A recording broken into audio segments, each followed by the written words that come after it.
Hello, mapagpalang umaga sa ating lahat mga kabady, mga kapatid. Welcome sa aking vlog. Bago ang lahat, nais ko muna kayong batiin ng magandang umaga sa inyo lahat, magandang hapon, magandang gabi sa inyo lahat, saan man kayo nanonood. Mga followers, non-followers, good morning, good afternoon, good evening sa inyo lahat, saan man kayo nanonood. Luzon, Visayas at Mindanao, good morning, good afternoon, or good evening sa inyo lahat mga kabady, mga OFW katulad ko, saan man kayo naroon, saan ay nasa mabuti kayong kalagayan. Ngayon na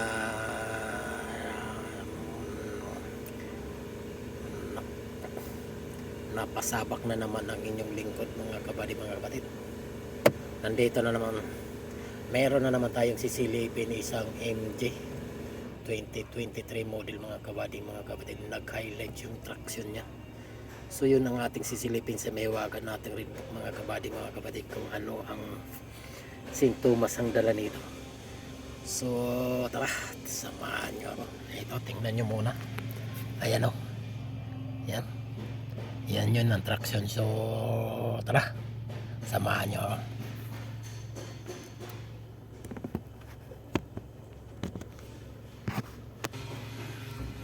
Alright, system list, smart detection. Hintayin lang natin siyang mag 100%.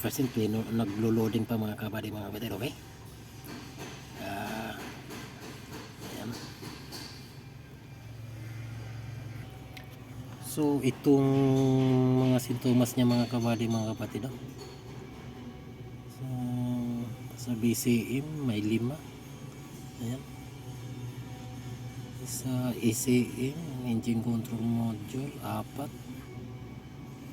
Itong BCM, body control module 5. Ito sa ECM, engine control module 4. Tapos ito sa EBS merong 2. Malamang ito yun kasi yung sinasabi steering wheel angle not initialized after power on proceed.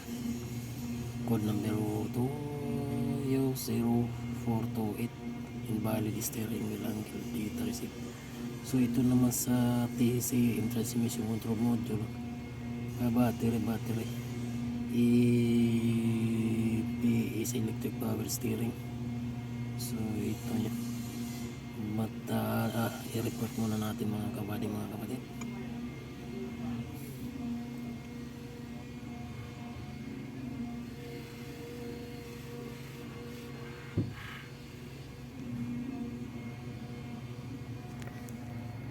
So na print na natin, i-try natin yung imikos-mikos kung mawala siya.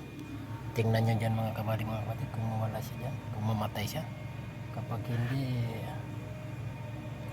tingnan nyo yung mga, ayan, tingnan nyo yung mga kabady, ayan ha, kung mawala siya dyan. Kapag hindi at malatili yung code nya, so ating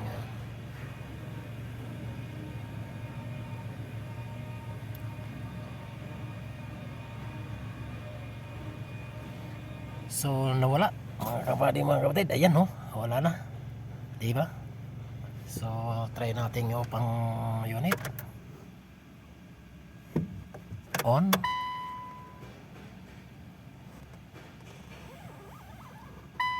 Start. Oh, ayan na. Okay, wala na. So yun lang mga kabady, mga kapatid. Maraming salamat sa inyo pagsubaybay sa aking mga video. Sana hindi kayo magsawa, patuloy nyo suportahan ng aking mga video. Sa muli, maraming salamat at sa muling vlog.